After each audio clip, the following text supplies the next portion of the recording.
उसको 1 पैसा भी नहीं दिया। ये तो हम आपको दृष्टांत एक कहानी सुनाए। अब इसको समझिए कि इसका अर्थ क्या है। बेईमान के लिए तो यह उत्तर है, आए थे कुछ लाभ को, खोए चले सब मूल, फिर जाओगे सेठ पर पल्ले पड़ेगी धूल। इस प्रकार हम सब लोग लाभ के लिए आए थे मानव शरीर में। हम लोगों ने जो ऋण लिया था वो सब समाप्त करके अब फिर सेठ के पास जाएंगे कि आपने जो हमें ऋण दिया था वो तो हमने समाप्त हो गया, आपकी बार फिर दीजिए। तो पहले का ऋण और यह ऋण भी चुका देंगे। सेठ इनकार करेगा कि 1 भी पैसा नहीं देंगे। तो इस संसार में जो दूसरों के धन पर कमर कस करके मजे से खर्च करते हैं वे बेईमान आदमी हैं। उनको फिर इस संसार में मनुष्य का शरीर मिलना संभव नहीं है। मनुष्य का जो शरीर है, इसका जो जीवन है वो असली धन है। इस मनुष्य शरीर को पाकर के जो जीवन धन को अर्थात समय को बर्बाद करता रहता है, भोग विलासों में ही पड़ा रहता है, बर्बाद करके फिर यमराज जी के सन्मुख खड़ा होता है, कहता है कि मुझे दोबारा शरीर दो। यमराज कहेंगे, मूर्ख, जो तुझे दिया उसे तूने मिट्टी में मिला दिया, अब दोबारा मांगते हुए तुझे शर्म नहीं आती? तो फिर मांगने के लिए आ गया। जाओ, हम तुमको मनुष्य शरीर नहीं देंगे, तुझे तो घोर नरक यातना भोगनी पड़ेगी।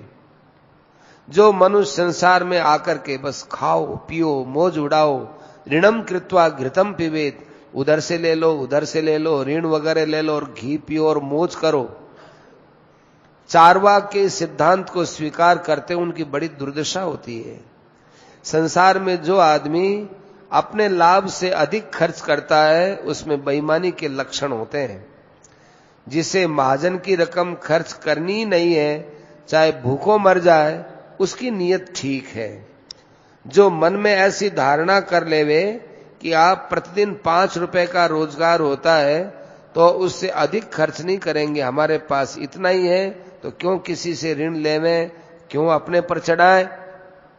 उसे 5 रुपए का ही अन्न खरीदकर अपने कुटुंब का पालन करना होगा। बोलेगा उससे काम नहीं चले तो क्या होगा, मृत्यु हो जाएगी और क्या होगा।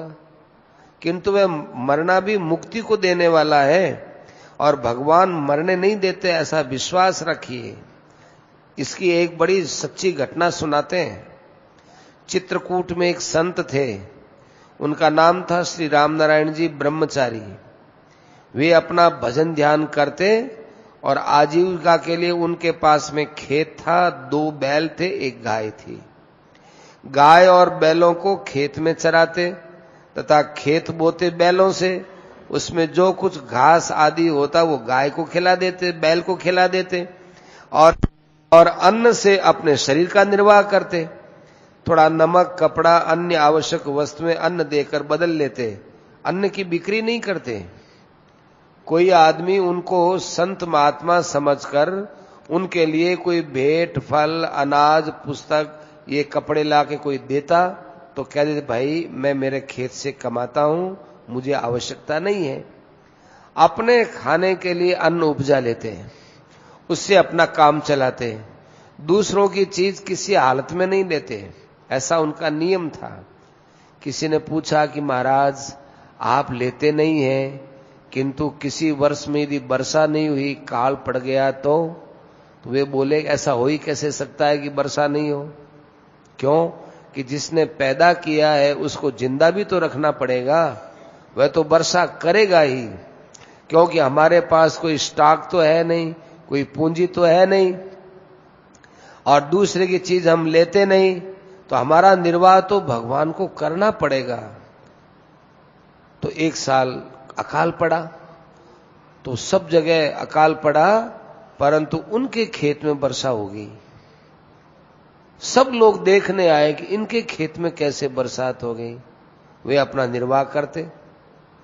ऐसे जो आदमी सर्वथा भगवान के भरोसे रहता है, उसकी भगवान को चिंता रहती है और सब प्रबंध भगवान करते हैं। तो वे त्यागी और विरक्त पुरुष थे, बहुतों ने उनका दर्शन किया है, हमने भी उनका दर्शन किया है। सेठ जी कहते हैं हमने भी दर्शन किया है, कोई भी चीज किसी से किसी भी हालत में नहीं लेते थे, ये उनका पक्का नियम था। कोई उनके द्वार पर आ जाए, उसको देख के कहते कि भाई कैसे आए, भूखे तो नहीं हो, आओ भाई हमारे पास जैसी रोटी झीम लो, भोजन कर लो। वो कहता महाराज नहीं, आपको संकोच होगा क्योंकि आप कभी किसी का प्रतिग्रह लेते नहीं, दान वगैरह लेते नहीं, भोजन भी आपके पास सीमित है। ना ना ना ना, हम उतने से ही काम चला लेंगे, काम ही तो चलाना है, हमें ज्यादा जरूरत नहीं है। गाय का जो दूध होता है उसे वे तथा उनके सेवक दोनों पी लेते, और कोई बाहर का आदमी आ जाता तो अपनी टाल कर देते, उनको पिला देते, लो भाई तुम पी लो। उसमें से थोड़ा बहुत घी निकाल लेते बिलोना करके। जब गाय दूध नहीं देती तो उस समय घी लिया कर लेते थे, और जब गाय दूध देती उस समय दूध में रोटी कर लेते। एक गाय, 2 बैल, एक उनका सेवक, रेकाब, इन सब का खर्च खेत से निकालते थे। दिन रात भजन करते रहते।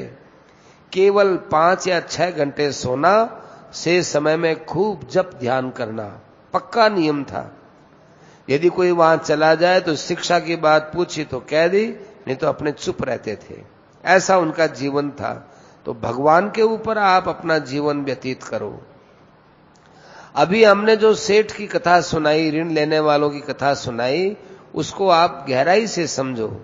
हम लोग यहां आए हैं, हम लोग ऋणी हैं। हमारा महाजन धर्मराज है, उससे 100 वर्ष की आयु लेकर यहां आए, उसमें 50 वर्ष की आयु तो बीत गई, अर्थात 10,000 रुपए में से 5,000 रुपए लग गए। 10,000 रुपए तो 100 वर्ष की आयु है, और महाजन धर्मराज है। धर्मराज ने किसी महात्मा के द्वारा कहलाया कि जो धन चला गया सो चला गया, बाकी तुम दे दो। तो उसने आधा अपने पास बचा था वो दे दिया, अपना तन मन सब चीजों को भगवान के अर्पण कर दिया। धर्मराज का हो, भगवान को एक ही बात है, इसको आप 2 दृष्टि से मत देखना, ये कह रहे हैं। या 2 नहीं है, अपने तो तात्पर्य समझना है। तो सब कुछ अपने भगवान के समर्पण कर दिया। 50 वर्ष की उम्र आ गई, भाई अब तो चलने का समय आ गया, अब तो बिल्कुल पता नहीं है, दे दिया। भगवान ने आधा लेकर के उसका खाता चुकता कर दिया। तो वो रोने लगा कि महाराज मैं इस प्रकार थोड़ी चाहता हूं, संसार से उद्धार कर दो, वही खाता चुकता करना है। तो वे ऋण से मुक्त करते हैं, तो वह नहीं चाहता कि हमें ऋण से मुक्त करे। वो कहते हैं हमसे भजन साधन करवाओ, परिश्रम करवाओ, भजन ध्यान करें। फिर मालिक ने उसके अंदर विश्वास बढ़ाया।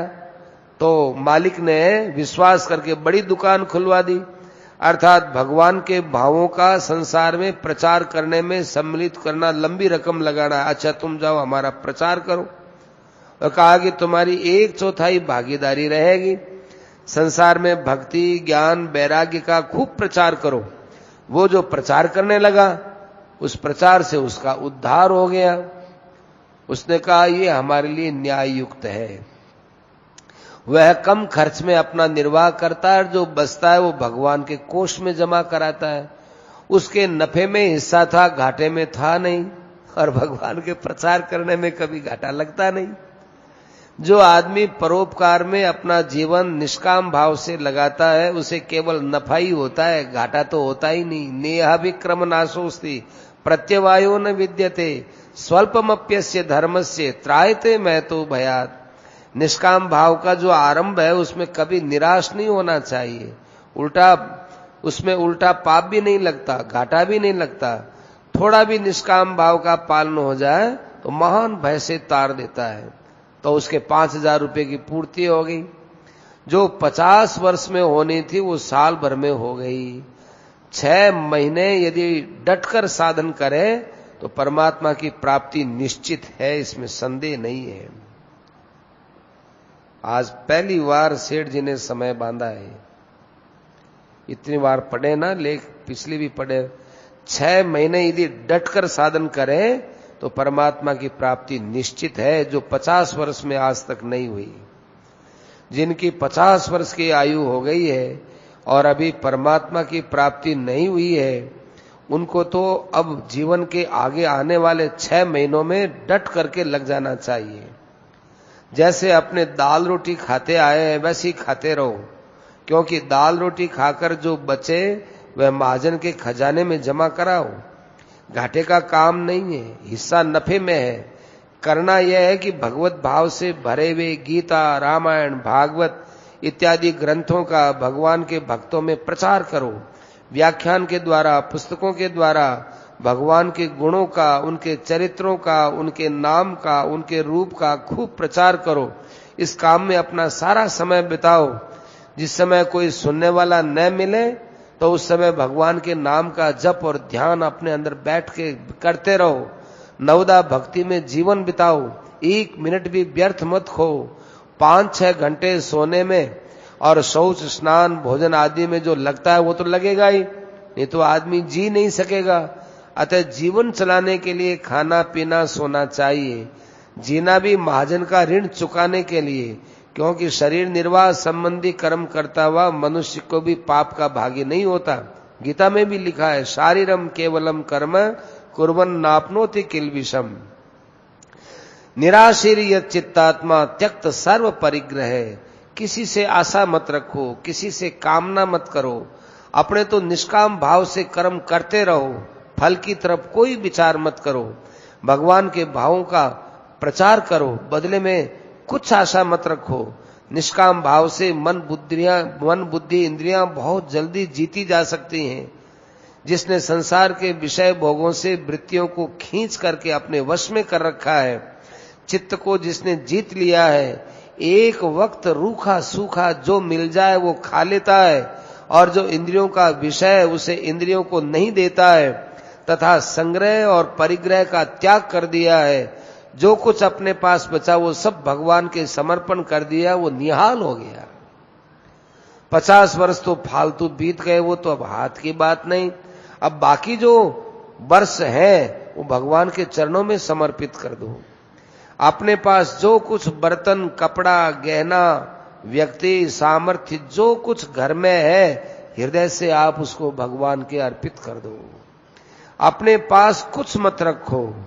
इसी प्रकार से अपना पुत्र, धन तथा शरीर में जो बल, बुद्धि, तेज आदि वह भी भगवान के अर्पित कर दो। ये सब चीजें हमारी नहीं है, भगवान की हैं। इसी प्रकार पुत्र, स्त्री, धन आदि सब आ गए इसमें। जैसे चौकीदार धन का रखवाला होता है, उसका मालिक नहीं होता, ऐसे चौकीदार की तरह अपने घर में रहो कि भगवान का घर है, भगवान का सामान है, इसकी साल संभाल करना है। जब तक जीवित हैं भाई करते हैं, मर जाएंगे तो भगवान जाने। ऐसे ही शरीर के मालिक तो भगवान है, हम तो इसकी रखवाली देखवाली करते हैं। घर में बैठकर इसकी रखवाली करें कि यही कायम रहे, बना रहे, तो इस संसार में हम लोग अपना समय बहुत शांति से व्यतीत करें। ज्यादा ये प्रपंच में न उलझें।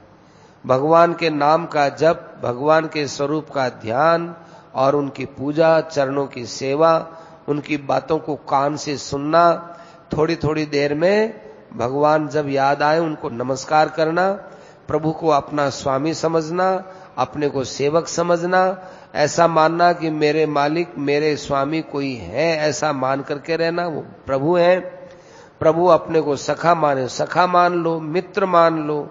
भगवान के साथ जो संबंध मान लो, भगवान उसी में ही खुश है। एक बात है, मित्र का संबंध होता है वो बड़ा खुले दिल का होता है। ऐसा खुला दिल भाई के साथ भी नहीं होता। इसलिए कई भक्त हैं वो भगवान को अपना मित्र मानते हैं कि मेरे सखा हैं, जिनसे अच्छी बुरी सब बात कही जा सकती है।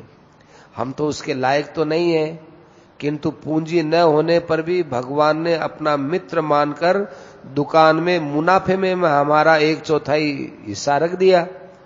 अतः हमें मुनाफा लेना है और भगवान को 3/4 मुनाफा देना है, 1/4 अपने पास रहना है। इस प्रकार से कर्म करता रहे, उसका कल्याण होगा। हम सबको भगवान के लिए सर्वस्व अर्पण कर देना चाहिए। अपने पास जो बल, बुद्धि, उसे अर्पण करना क्या है कि अपनी शक्ति भर भगवान की प्राप्ति के लिए भगवान की आज्ञा के अनुसार साधन करना, यही उनको अर्पित करना है। अपने में जो बुद्धि है वो भगवान के अर्पण कर देना, भगवान के गुण और प्रभाव को समझ करके क्षण क्षण में मुग्ध होना, ये बुद्धि का काम है। भगवान कितने दयालु हैं। हमारे सिर पर ऋण हो गया था, भगवान ने मदद करके वो ऋण माफ कर दिया। हमारे पास तो रोजगार के लिए पूंजी भी नहीं थी, भगवान ने हमारा एक काम खोल दिया। तो अब भगवान को मुनाफा में क्या करो कि भगवान का खूब नाम जपो, भगवान का ध्यान करो और भगवान का स्मरण करो। ये भगवान को 3/4 हिस्सा मुनाफा देना है। दूसरा, एक बेईमान आदमी की हमने कथा सुनाई थी, तो बेईमान ने आकर कहा कि आपने इसको तो अपना फार्म तक सौंप दिया और मुझको आप सौंप देते तो मैं न जाने कितना आपको कमा के देता और मैं ऋण से मुक्त हो जाता और आपको भी दे देता। उसने कहा तुम बेईमान आदमी हो। हाँ, एक बात और बीच में छूट गई, उस सेठ ने उसको पहले एक अलग दुकान करा के दी, 1/4 हिस्सा दिया।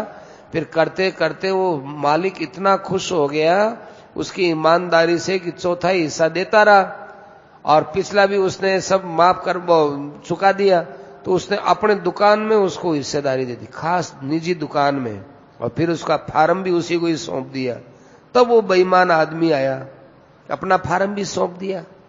आप मुझको सौंपते, आपका सारा ऋण भी दे देता और न जाने कितना आपको वो मुनाफा कमा के देता। उसने कहा भैया मैं जानता हूं तुम बहुत बेईमान आदमी हो, तुम्हें फार्म नहीं सौंप सकते।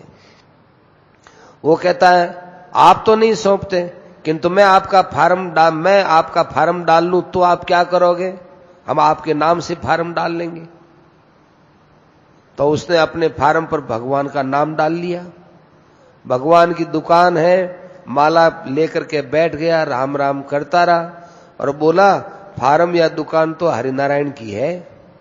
बोले आप क्या करते हो? बोला हम तो भगवान के गुमास्ते हैं, दुकान भगवान की है, भगवान पर निर्भर है, ये दुकान भगवान की है। अपने को भगवान का भक्त सिद्ध करके और लोगों को धोखा देना शुरू कर दिया। लोग कहते अरे ये तो माला फेरता है, भजन करता है, तिलक छापा लगाता है और बड़ा जो है भला आदमी है। तो लोग विश्वास करते गए और उसको कह ले भाई इतना रुपया हमसे ले लो, इतना रुपया हमसे ले लो, इतना रुपया हमसे ले लो। अब वो अपने को बड़ा धर्मात्मा, लंबी चौड़ी बातें करे, भगवान का भक्त सिद्ध करे, जाए वहां राम राम राम राम राम राम करे। तो संसार में नाम और सत्संग की ओट में सत्संगी और भगवान का भक्त कहलाकर लोगों को धोखा देता है। ऐसे वो करने लगा। तो ऐसा जो आदमी होता है वो घोर नरक का रास्ता लेता है। तो ऐसे बेईमान और धोखेबाज को भगवान बहुत ज्यादा दंड देते हैं कि तुमने हमारे नाम से लोगों को लूटा, हमारे नाम से धोखा दिया, तुम तो वैसे ही धोखेबाज, और फिर इस नाम से हमको लोगों को धोखा दिया। जो वास्तव में भगवान के भक्त हैं, भगवान उनका उद्धार करते हैं, और जो इस प्रकार से चलते हैं उनको भगवान बहुत कड़ा दंड देते हैं। और जो भगवान को मान करके चलते हैं वो जल्दी उद्धार होता है। जो आदमी अपना सर्वस्व और अपने आप को भी भगवान को सच्चे दिल से अर्पण करता है उसका थोड़े समय में उद्धार हो जाता है। अपने हृदय से समझता है कि ये सब चीजें भगवान की हैं, मैं भगवान का, भगवान मेरे अधिकार में जो स्त्री, पुत्र, रुपए, धन, ऐश्वर्य, मन, बुद्धि, इंद्रियां, जो बल, जो शक्ति है, वो सब के ऊपर भगवान का अधिकार, मैंने भगवान को अर्पण कर दिया। तो अब उसके द्वारा जो कुछ होगा वो भगवान के लिए ही होगा। ऐसा भक्त होता है, वो भगवान का सच्चा भक्त होता है। भगवान सच्चे भक्त का विश्वास करते हैं, उनका उद्धार करते हैं। जो आदमी निष्काम भाव से कर्म करता है उस क्रिया का कभी नाश नहीं होता, वो कायम रहती है और उसका उल्टा परिणाम अर्थात घाटा भी नहीं होता। उसको कोई बाध्य नहीं करता कि ये काम तुमको करना ही पड़ेगा, जो काम किया गया वही बहुत है। तो ऐसे निष्काम कर्म का थोड़ा पालन भी महान भय से तार देता है, सब प्रकार से ऋण से मुक्त हो जाता है। इस प्रकार 50 वर्षों में जिस कार्य की सिद्धि नहीं हुई 6 महीने में हो जाती है। हम तुमको एक बात बताते हैं, साधक प्रातःकाल 4 बजे उठ करके स्नान वगैरह करके एकांत में यदि यज्ञोपवीति हो माने जनेऊ हो, संध्योपासन गायत्री का जाप करे।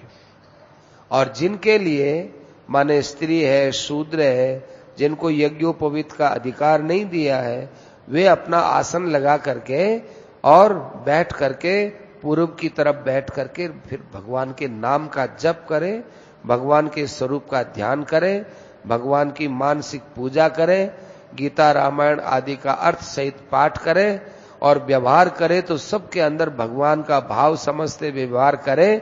ये हम आपको बहुत उच्च कोटि की साधना बता रहे हैं। प्रेम में मुग्ध होकर श्रद्धा विश्वास पूर्वक गुप्त रूप से मन से जाप करे। किसी को कहे नहीं कि मैं इस मंत्र का जाप करता हूं या करती हूं और ये इतना मुझे लाभ हुआ, ये हुआ, किसी से मत कहो। विश्वास पूर्वक गुप्त रूप से मन से जाप करें, भगवान का ध्यान करें। कौन से भगवान का ध्यान करते हैं? अपना